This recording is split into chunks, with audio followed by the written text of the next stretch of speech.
Boa noite, telespectadores do Novo Canal. Bem-vindos a mais uma emissão do Democracia em Debate com o nosso convidado residente, o deputado da Assembleia da República, o Penafiduense, o Dr. António Cunha. Doutor, agradeço-lhe uma vez mais a sua presença no Democracia em Debate. Esta semana com vários temas, portanto, alguns temas que têm estado em destaque. E poderíamos começar já, doutor, pela questão do... o doutor traz-nos aqui a questão do desconfinamento equilibrado, portanto, um prudente e cauteloso. Portanto, poderíamos começar por esta questão do plano de desconfinamento que foi apresentado na última quinta-feira no âmbito do Conselho de Ministros. Doutor, relativamente a este plano, parece-lhe um plano equilibrado, como diz?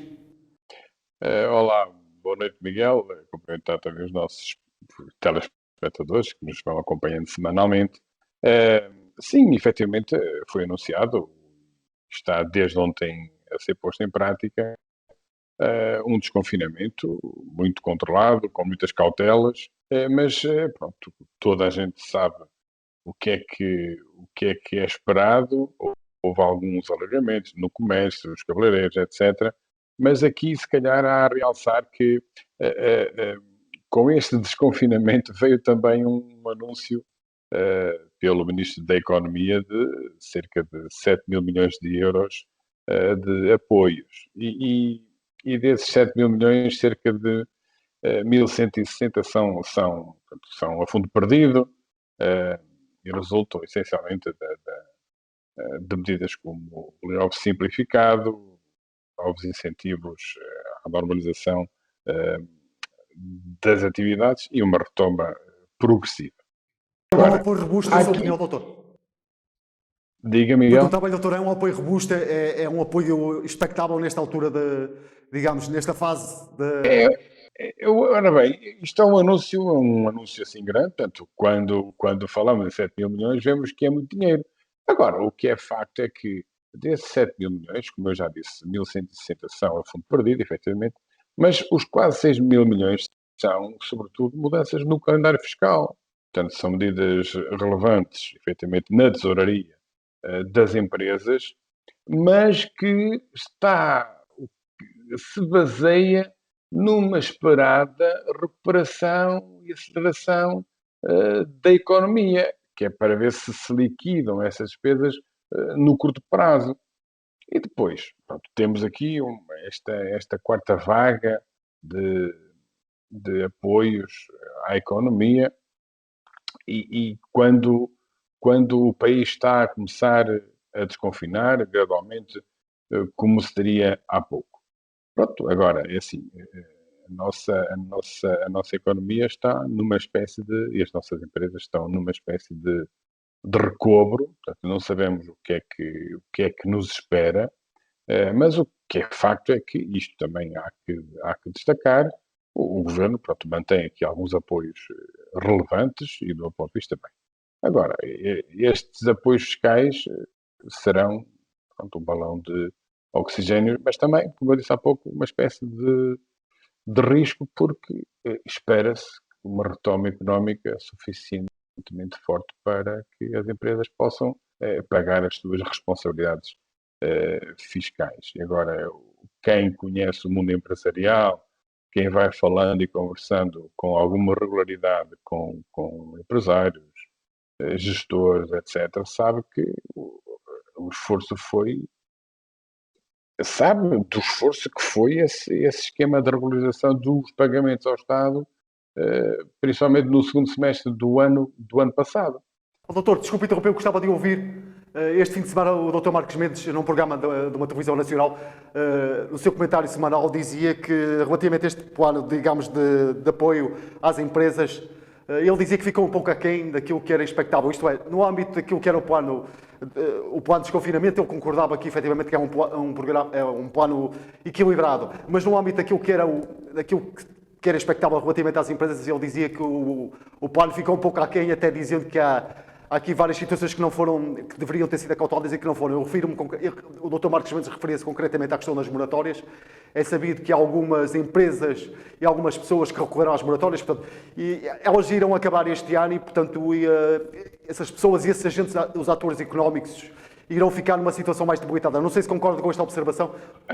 Aliás, Miguel, nós aqui já tínhamos dito isso há algum tempo, há alguns programas atrás, quando as moratórias começarem portanto, a acabar e quando as pessoas tiverem que começar a pagar, portanto, digamos, a normalidade dos das suas dívidas, portanto, aí é que vamos ver efetivamente qual é o tamanho desta crise. Agora, é evidente que este anúncio, do meu ponto de vista, há aqui algum show-off, portanto, eh, relativamente às medidas fiscais, há o adiamento do IVA. Agora, que IVA? Agora, nós vamos ver, mas vão adiamento de que IVA? Que IVA é que os restaurantes fizeram no sentido de poderem. Aliás, qual foi o IVA que resultou da venda dos restaurantes que têm estado fechados? Isto é apenas um exemplo. Depois, outro exemplo, o pagamento especial por conta. O Estado, que apoios é que há para esse pagamento especial por conta? Ou seja, que é um imposto que é pago adiantado ao Estado, supostamente com lucros que ainda virão. Há apoio disto? Nada. Portanto, as empresas vão continuar a pagar. Porquê? Porque o Estado não abdica dessa cobrança de impostos. E, portanto, é preciso aqui alguma cautela, porque há anúncio dos 7 mil milhões, etc., mas parece mais muito a parra em pouca uva. O estímulo à nossa economia também não é assim por e além, não é? E aqui, há aqui uma coisa que nós temos que pensar nisto, e os portugueses também têm que pensar nisto. Aqui se vê como é que as nossas contas, a nossa dívida soberana, condiciona os apoios que o Estado consegue dar à economia.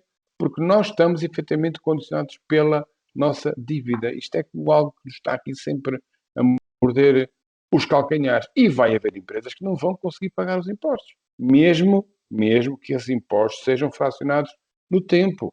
Agora, o que é que o governo vai fazer relativamente a essas empresas que não vão conseguir pagar impostos? Vai ter que haver, se calhar, um perdão fiscal. Doutor, gostava de ouvir sobre outro tema que também foi apresentado e que tem a ver com este plano de desconfinamento e foi apresentado na última quinta-feira no âmbito do Conselho de Ministros. E faço esta questão pelo seguinte, porque sei que o doutor também tem experiência na área da educação, relativamente àquilo que são as aflições e às provas e aos exames. Portanto, o plano prevê o cancelamento das provas de aflição e das provas finais dos ciclos do ciclo do nono ano de escolaridade. Gostava de ouvir sobre isto. O que é que lhe parece? Parece-lhe uma medida acertada? É assim, à primeira vista parece-me uma medida acertada, mas há aqui várias leituras que podem ser feitas. Olha, relativamente isto há aqui é um pau de dois bicos. Porquê? Por um lado, efetivamente, é o reconhecer do próprio governo, e neste caso do Ministério da Educação, de que o ensino à distância só funciona como recurso e para termos os nossos alunos ocupados com algumas atividades de aprendizagem, efetivamente. Portanto, o adiamento das provas de aferição, a mim, não me causa assim grande espanto, até porque foi prometido já o ano passado que haveria uma espécie de aferição mais global, coisa que, por exemplo, eu já lá vou, que havia uma aferição mais global para serem detectados em alguns anos de escolaridade o que aprendizagens é que tinham ficado para trás. Esse estudo foi prometido pelo Secretário de Estado em comissão aqui no Parlamento, se não estou em erro, em junho ou julho, e que essa aferição da responsabilidade do IAV ia iniciar-se logo no primeiro período. O que é facto é que não se fez nada durante o primeiro período e prepararam-se as coisas para começar no segundo período, em janeiro. Só que depois o que é que aconteceu? As escolas foram obrigadas a fechar. Bom, há aqui uma falência, há aqui uma desorientação, porque eu tenho conhecimento de que noutros países, nomeadamente em França, essa aflição das aprendizagens não realizadas durante o primeiro grande confinamento de há um ano atrás, já está feito aliás, começou a ser feito, está pronto, desde o primeiro período deste ano letivo. Portanto, nós não conseguimos fazer isso. Portanto, a aflição, se não se consegue fazer a tal aflição muito menos, e essa aferição que o IAV iria fazer, que é o Instituto de Avaliação Educacional, portanto, essa aferição não era para a generalidade de todos os alunos, mas para alguns, em termos de amostragem. Agora, compreendo que a aferição, na forma tradicional, daquelas provas de aferição que são feitas para o segundo ano, para o quinto ano e para o oitavo ano, entendo que, como são generalizadas a toda a população que frequenta esses anos de escolaridade, as escolas não tenham condições neste momento para as fazer, porque é o que eu digo, nós não sabemos o que é que vai acontecer. Se este desconfinamento se vai continuar, vamos ver como é que vai ficar o nosso R, etc, etc, etc. Portanto, agora, relativamente ao nono ano, o nono ano aqui é diferente. As provas finais de nono ano têm influência de 30% na nota final de ciclo a português e a matemática. E, como nós sabemos, um aluno que tenha negativa a português e a matemática, portanto, não passa de ano. Portanto, qual é o sinal que o governo nos está a dar? Do meu ponto de vista, é assumir que, efetivamente, em termos de política educativa e de combate a este confinamento e às aprendizagens, quer dizer que o governo falhou, efetivamente. Falhou porque não preparou as coisas, e nós temos dito isto aqui sistematicamente.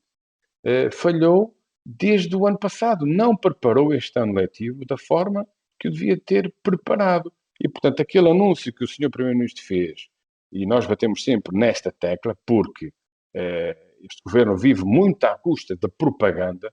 Propaganda essa que é alicerçada pela generalidade da comunicação social deste país, independentemente da forma como ela chega às pessoas, se é pelos jornais, se é pela rádio, se é pela televisão, não é? Portanto, o governo anuncia, o governo não diz que faz, o governo anuncia. E, portanto, o Sr. Primeiro-Ministro, o ano passado, anunciou que todas as escolas, a partir de setembro, todos os alunos iam estar equipados e etc. Em maio, o Ministro da Educação também disse que as escolas em setembro estariam preparadas, pelo menos para um ensino misto, ou seja, entre o presencial e o à distância, e o que é facto é que não se fez nada. Portanto, as provas do nono ano, os exames finais, as provas finais do nono ano, que resultado é que nós iríamos ter? Eu dificilmente haveria bons resultados se eles fossem feitos de acordo com aquilo que são as orientações programáticas. Portanto, se calhar para não prejudicar os alunos no curto prazo, decidiram-se adiar essas provas finais. Agora, há aqui uma coisa que, e nós também temos pensado nisso aqui embaixo, há uma coisa que nós temos de ter muita atenção com os alunos que estão a viver estes 2 anos de escolaridade, 2 anos letivos bastante complicados. Há aprendizagens que não foram feitas efetivamente. E há anos iniciais, o primeiro ano e o segundo ano, em que estes alunos vão ter no futuro necessidade de ter apoios para que sejam recuperadas as aprendizagens que não foram efetuadas. Agora, também sabemos que há aprendizagens que só se fazem em determinada idade. E, portanto, o Ministério da Educação vai ter que fazer um plano um plano pós-pandemia e um plano de 2, 3 ou 4 anos, do meu ponto de vista, para que se tente colmatar ao máximo aquilo que esta, entre aspas, geração de alunos não conseguiu aprender por causa da pandemia. Doutor, deixe-me só para encerrar este dossiê. Ontem, o doutor, na introdução do Democracia em Debate, já o disse, ontem arrancou o plano de desconfinamento. Era um arranque desejado por parte dos alunos e das famílias. O ministro, colocava-lhe uma outra questão, o ministro da Educação ontem esteve numa escola em Passos Ferreira, precisamente para assinalar esse arranque. Falou já na testagem, no arranque da testagem, que aliás começa hoje à comunidade escolar, aos agentes e aos atores escolares, nomeadamente professores, pessoal não docente. Portanto, esta testagem portanto, era algo expectável e que efetivamente tinha que acontecer? Tinha. Para haver um regresso às aulas minimamente em segurança, é preciso que a testagem seja feita também ao nível da comunidade escolar. Coisa que também, eu repito, nós temos dito desde o início deste ano letivo, para que se testem os professores. Mas não, o Ministério andou sempre a desvalorizar a situação. E depois já há uma outra questão aqui, também para além da testagem, tem a ver com a vacinação, que ia começar no próximo fim de semana, mas que infelizmente, por causa dos problemas que a vacina da AstraZeneca está a ter, portanto, como toda a gente sabe, ontem foi suspensa pelo menos por 15 dias a aplicação da vacina da AstraZeneca. Era essa vacina que ia ser aplicada aos professores, portanto, isto fica em stand-by. E eu recordo-me perfeitamente aqui, na última vez que o Sr. Ministro cá esteve, o PSD ter questionado se, isto em janeiro, se estava o Ministério da Educação a prever vacinar os professores quando regressassem à escola. E na altura o Ministro da Educação não tinha grande vontade em fazer esse percurso de vacinação também para os professores. E na altura até respondeu assim um bocado torto, como é seu hábito, a dizer se era preferível vacinar os professores ou então as pessoas com mais de uma certa idade. É evidente que não é isso que está aqui em causa, porque o que nós sabemos é que houve aqueles atropelos que houve relativamente à vacinação, mas é efetivamente nós termos consciência de que os professores estão expostos diariamente a centenas de alunos. E, portanto, nada mais do que justo, até por uma questão de saúde pública, não é? Isto é fundamental, que essas pessoas, esses profissionais, quer professores, quer auxiliares técnicos e auxiliares, portanto, assistentes técnicos e assistentes operacionais, sejam também vacinados. E, portanto, é o que eu digo, é o que eu tenho dito. O Ministério da Educação e mesmo até o Governo vão sempre reagindo. Não vão proagindo, vão reagindo. Vá lá que Doutor, este plano de desconfinamento, do meu ponto de vista, já tem a base científica, já está alicerçado em orientações científicas, portanto, mas também não é a panaceia. Portanto, mas assim é que deve ser. Portanto, o governo, consoante as informações das orientações dos técnicos e dos especialistas, toma decisões políticas. Portanto, neste caso, optou-se por e eu acho, e do meu ponto de vista bem, um desconfinamento suave, doutor, deixa-me gradual. passar para um outro tema que o doutor nos traz e que tem a ver com a centralidade das políticas sociais enquanto trave mestra da recuperação económica, numa altura em que Portugal preside ao Conselho Europeu. Diga. O doutor perguntava-lhe, passando para um outro tema, não sei se está a ouvir, doutor, desculpe. Sim, eu ouvi Passando para um agora. outro tema, perguntava-lhe relativamente a uma questão, o doutor traz-nos aqui uma outra questão que tem a ver com a centralidade das políticas sociais, enquanto trave mestra da recuperação económica da Europa, numa altura em que Portugal preside ao Conselho Europeu, não é? É assim, não é, doutor? Exatamente. Até nós, às vezes, isso é normal, é natural. Tudo o que nos está longe, nós, às vezes, desvalorizamos, não por desvalorizar por si só, mas porque às vezes não há conhecimento disso, e nós também já aqui dissemos algumas vezes que o nosso dia a dia está muito condicionado pelas decisões que são tomadas a nível da União Europeia. E, portanto, a semana passada decorreu no Parlamento Europeu um debate sobre a Europa social e a recuperação. Portanto, o Parlamento Europeu debateu, como disse o Miguel, a centralidade das políticas sociais, enquanto que uma espécie de trave-mestra, de polo norteador para a recuperação económica na Europa. E aprovou uma resolução, a resolução essa que defende basicamente que a justiça e os direitos sociais devem ter a mesma importância que os objetivos macroeconómicos, que este o semestre europeu inclua o painel dos indicadores sociais e mais, e apela também a que os planos de reforma nacionais contribuam ativamente para os princípios do pilar europeu dos direitos sociais. Como nós sabemos, portanto, a pandemia inverteu fortemente a tendência positiva da taxa de emprego ao longo dos últimos 6 anos, numa Europa há 27, e, portanto, resultou numa redução de cerca de 6,1 milhões de número de pessoas com emprego no segundo trimestre de 2020. Portanto, o pilar social aqui a ser fundamental para nós termos em atenção, porque isto podem se criar situações preocupantes de pobreza. E E Portugal depois, pode dar também um contributo, doutor. diga, Provavelmente, relativamente a este pilar fundamental, que é o pilar social, naquilo que são as políticas e o contributo que pode dar para a recuperação económica, que o doutor há pouco se referia, Portugal aqui pode também ter um papel na medida em que assume a presidência do Conselho, pode dar contributos também nesta matéria? é evidente que sim, e certamente que irá dar. Até porque nós temos o exemplo português. Portanto, esta crise da Covid-19 provocou a nível europeu, pronto, isto refiro-me aqui essencialmente à Europa, e nós, como estamos na presidência do Conselho Europeu, temos de ter em conta que houve um agravamento das desigualdades salariais em todo o mundo, em toda a Europa. Os trabalhadores com salários mais baixos são constituídos de forma muito desproporcionada por mulheres e jovens. Portanto, são esses os mais afetados pelas consequências socioeconómicas da crise e também pelo aumento e pelo consequente aumento das desigualdades.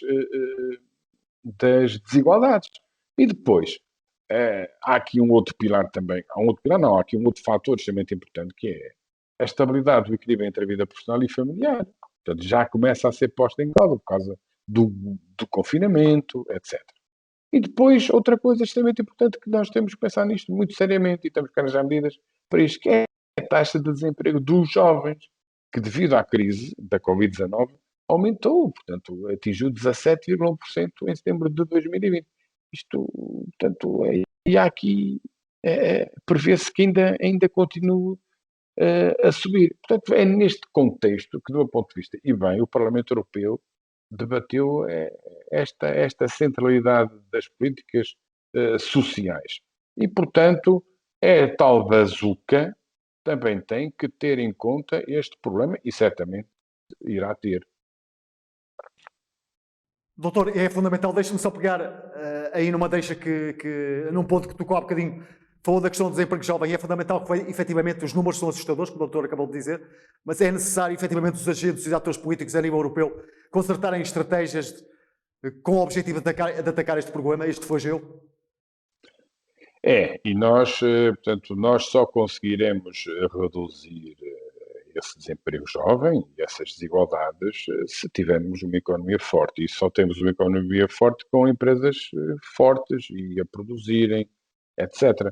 Portanto, isto passa tudo pelo nosso tecido produtivo, evidentemente, e aqui eu refiro-me não só ao nosso país, mas a nível europeu, e, portanto, este plano de ação para a implementação do Pilar Europeu dos Direitos Sociais, portanto, como eu disse há pouco, a presidência portuguesa do Conselho da União Europeia tem aqui responsabilidade e, portanto, apresentou uma proposta base e vai, portanto, há uma apresentação de uma espécie de proposta base de plano de ação para a implementação do Pilar Europeu dos Direitos Sociais.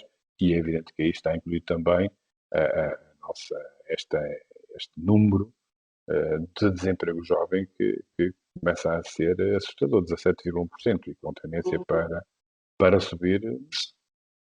Doutor, traz-nos aqui um outro tema, no fundo também uma advertência, um tópico que tem a ver com as despesas e os gastos supérfluos, e que o doutor rotua como incompreensíveis da presidência portuguesa do Conselho da União Europeia. Quer explicitar melhor esta ideia, doutor?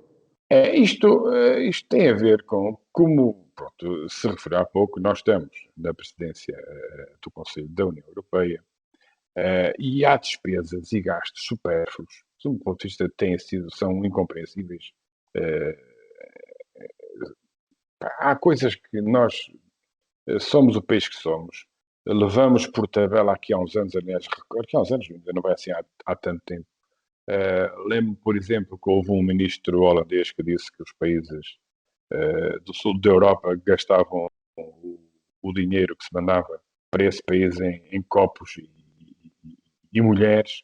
E, portanto, e por falar em copos, nós, a começar por copos, e aqui são, obviamente, os vinhos, a presidência firma um contrato com a Socrap no valor de quase 36 mil euros para adquirir bebidas para eventos sociais. Isso seria um investimento que faria todo o sentido se nós não tivéssemos com uma pandemia em que o distanciamento social é obrigatório. Portanto, repara uma coisa, isto é um aspecto. Depois, decorridos pouco mais de 2 meses de presidência portuguesa, no contexto da crise sanitária, repito, económica e social sem precedentes. Portugal foi na imprensa internacional e nacional notícia pelas piores razões. Portanto, há um jornal europeu que publicou um artigo que descreve a nossa presença como uma presença fantasma. A presença é essa que, mesmo sem eventos presenciais e com fronteiras fechadas, não é? Montou-se o centro de imprensa que está vazio no Centro Cultural de Belém, gastou-se quase 261 mil euros aí, portanto, todas as conferências de imprensa ocorrem via internet, mas temos dados do portal base, portanto, que é aquele que centraliza a informação sobre os contratos públicos celebrados em Portugal, que mostra que a estrutura de missão da presidência portuguesa da União Europeia fez ajustes diretos no valor de milhares de euros a empresas recém-criadas, e há aqui um exemplo que é chocante, que é o de uma empresa na área da construção, que com um capital social de 2 euros, atenção, 2 euros, que apenas um mês após ter sido constituída, já concluíam um ajuste direto de mais de 11 mil euros para pintar as instalações do Centro Cultural de Belém. Portanto, isto são exemplos, por isso é que eu intitulo esta parte aqui assim, um bocado à grande e à socialista. Isto tem a ver com as ligações familiares, lembra-me as golas, aqui há um ano atrás. E, portanto, e não pensemos que estes contratos são apenas de serviços essenciais ou indispensáveis. Incluem milhares de gastos em brindes, como gravatas, lenços de seda, chocolates, e depois mais um ajuste de quase 40 mil euros para comprar 360 camisas e 180 fatos. Ora bem, toda a gente sabe que há desemprego, há famílias, também já dissemos aqui, Miguel, há famílias que estão a passar fome. Quer dizer, e nós andamos aqui a dar um exemplo terrível, não é? Num contexto de crise sanitária, económica e social, como é que os portugueses vão compreender? Ou melhor, como é que nós aceitamos estes gastos e estas despesas perfeitamente incompreensíveis? É complicado explicar isto às pessoas. Quando Muito se bem. deve gastar, claro que sim, é preciso que se gaste. Agora, quer dizer, gasta-se uma data de dinheiro para quê? Se não há. As conferências de imprensa são todas, olha, como nós estamos agora em tela de trabalho. São coisas, olha, que não entendo isto. Doutor, fica o seu registro. Avançamos, estamos já na reta final, mas há aqui uma nota final que eu gostaria que o doutor Há aqui mais deixe cá uma ou duas, frisar. mas eu levo-as todas de enfiada-se, Miguel, se não se importar. Que é para também não tomar muito mais tempo a Doutor, este nosso relativamente, programa. doutor, relativamente a esta nota final que gostaria que o convidaria a partilhar connosco, que tem a ver basicamente com o fiasco da vacinação. É assim que o doutor rotua contra a Covid-19 na União Europeia. Isto é uma situação que nos faz pensar como é que a União Europeia, que é a zona económica mais rica do mundo, tem apenas taxas de vacinação da ordem de 3%, quando, por exemplo, o Reino Unido ou os Estados Unidos estão nos 20%. Portanto, mais a União Europeia é aquela zona do globo que mais vacinas fornece para o resto do mundo. Portanto, deixando solidariamente de vacinar a sua população. Mas já temos aqui um contragolpe, que é a suspensão da vacina da AstraZeneca, que vai pelo menos atrasar em duas semanas, e também isso, claro, condiciona, já condicionou, e nós ouvimos ontem a Task Force a dizer isso, portanto, já sofremos um revés, precisamente na vacinação que iria começar aos professores. Portanto, depois dos problemas de atrasos na entrega das doses acordadas e combinadas da vacina da AstraZeneca, portanto, há mais um contratempo com esta vacina, e pronto, já vários países portanto, avançaram com a suspensão da administração dessa vacina. Houve uma enfermeira que infelizmente faleceu, e há o registro de sintomas graves noutras pessoas, e portanto, ontem de manhã, se não estou em erro, havia especialistas da nossa praça que diziam que não, é segura, é segura, mas Portugal também decidiu fazer uma pausa na administração desta vacina. Agora, só para concluir esta pequena nota, portanto, é triste, como é que, portanto, como é que há países, ao que parece, que estão a decidir individualmente o que é que está a fazer com esta vacina. E neste caso a gente pergunta, onde é que para a Comissão Europeia?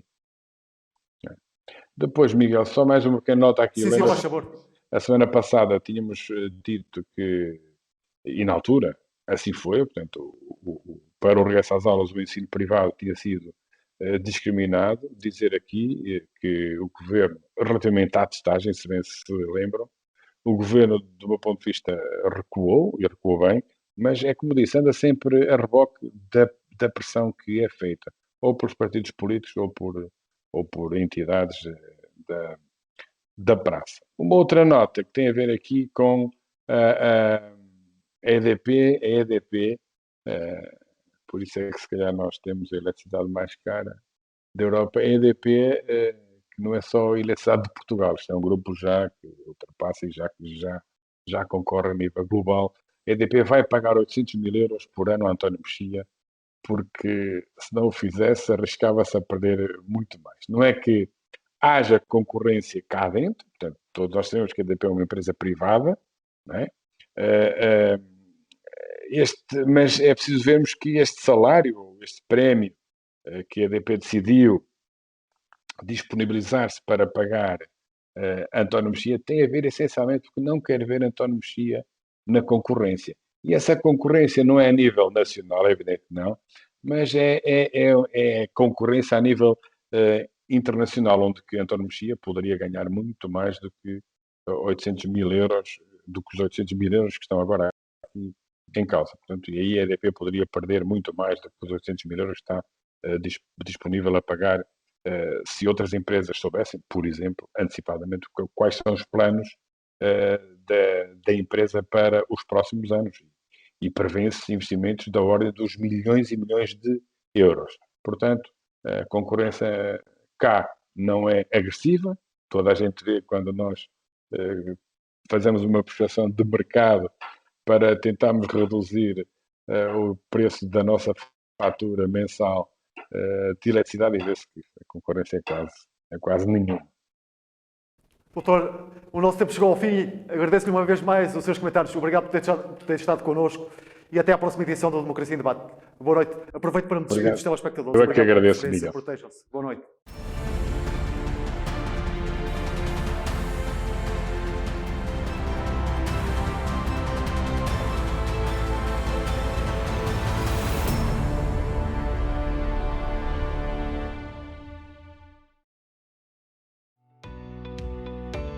Novum Canal. Sempre Novum, sempre seu.